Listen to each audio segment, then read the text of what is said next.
دیوم چیزی را که رسول خدا صلی الله علیه وسلم گفت که از نشانه خوشبختی انسان از او و اولاد و ابرارن، فرزندای نیکو داشته باشه.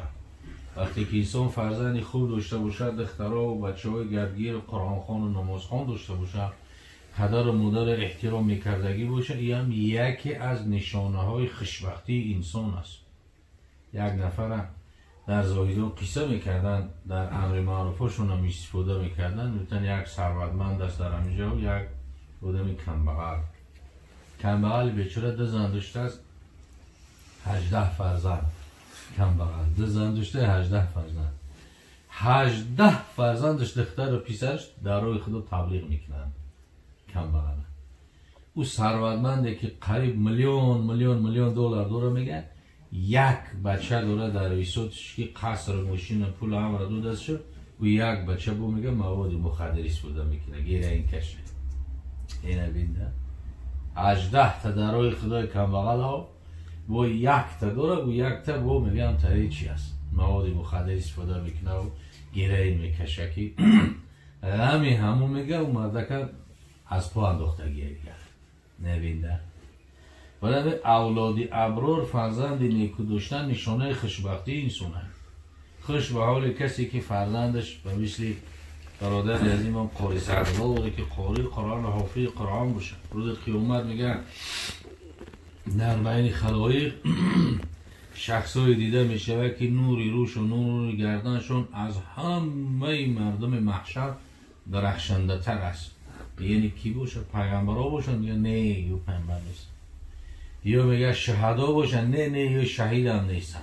یا مجتهدا باشن؟ نه این مجتهد عالم هم نیست. میگه که این کسانی هستن که در دنیا فرزنداشون اهل قرآن کردن، کسانی هستن که در دنیا فرزنداشون حافظای قرآن کردن، عالمان قرآن کردن، در دین خدمتگار دینشون کردن. این هم تا پدر و مادر است.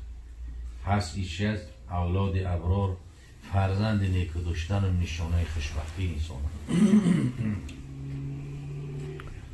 و سیوم چیزی که رسول الله صلی الله علیه و سلم بیان کردن نشانه خوشبختی انسان، یکم ان تکون زوجته صالحة، دیم و اولاده ابرارا، سیوم گفت و خلطاؤه صالحین.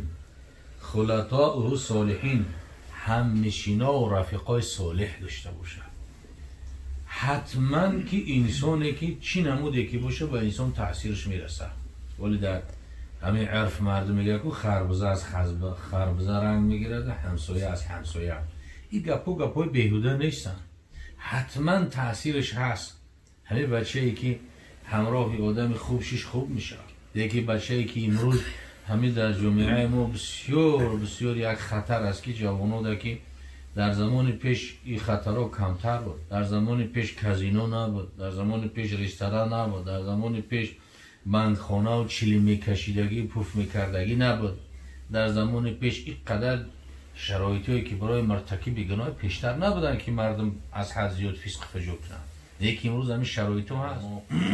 بدونن آگاه باشن که اون رفیقی که سیگاریت به تو میل میکنه که بگی میگه یک بکشی چی گپی نیست، یک دو دقیقه هم تمی براری، یا که رومکه عرق دروز میکنه و والله قسم که دشمنی شما هم دشمنی دنیاتون هم دشمنی آخرتون. از دنیا هم خلاصتون میکنه، از رحمت خدا هم خلاص میشین، در غضب خدا گرفتار میشین، از آخرت هم خلاصتون میکنه وقتی که در همین راه شما را کشیده و بره.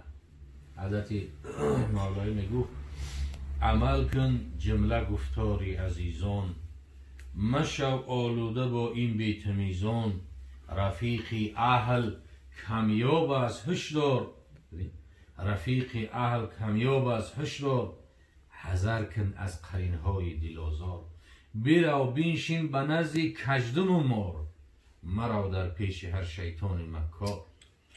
در نزد کژدم و مار بشین، اگر زهرت بزنه مردی هم یک درجه میبری، لیکن او رفیق بد از دنیا هم خلاصت میکنه، از آخرت هم خلاصت میکنه، در غضب خدا گرفتارت میکنه. برو بینشین به نزد کژدم و مار، مرو در پیش هر شیطان مکار. کشد هادی تو را بر راه مسعود، برد گمراه تو را در راه مردود. عادی هدایت کننده کسی که در راه خدا و رسول است او چکار میکنه؟ تو را هدایتت میکنه، میکشد برای مسعود، برای خوشبختی میبرد. لیکن گمراه تو را به یک راه میبره که در چاه میافتی و دیگر برآمده نمیتونی. ادمی چی از سیم نشانه خوشبختی انسان گفت و خلطاء و صالحین رفیقای صالح داشته باشه. بهترین دوست بزرگا بیان کردن که پیامبر صلی الله علیه وسلم که هر وقتا که نظر کنی به او خدا به یادت بزنه. یعنی همین قدر دوست انتخاب داشته باشی که صالح باشد، با تقوا باشد، در ذکر خدا باشد، از قرآن و از دین گپ میزدگی باشه که وقتی که ببینیش خدا به یادت بزنه. این بهترین دوست هست. بهترین دوست در روز قیامت همه دوستا با یکدیگر چی هستن که الاخلاء یومئذ بعضهم لبعض عدو. خداوند میگه در روز قیامت اخیلا دوستا همش با یکدیگر دشمن میشوند الا المتقین، مگر که متقی دشمن نمیشوند. این دوستایی که در دنیا هستن دوستای همین دنیوی هستن این همه دشمن میشن. یکی مرا نماز خوندن نموندی، مرا نموندی قرآن بخون، مرا دعوت کردی به کینو بردی، مرا دعوت کردی به جای فسق فساد بردی، به گیرین کشی بردی، به دزدی بردی. اما متقی چی است؟ دعوت میکنه که بیا نماز بخونیم، روزه را بگیریم، از خدا و پیامبر با خبر باشیم، طلب علم داشته باشیم. در روز قیامت این سخن پروردگاره که همه دوستا با یکدیگر دشمن میشن. حتی از دوست نزدیک میبینه پنهان میشه میگریزه که نگه که خوبی های حسنات و مبته در ترازوی اعمال رو ما نقطه یک طرف میگریزه. یا که میقفش میگه همین تو بدی دوستی ما بدی که مرا گرفتی فلان جای گناه بردی.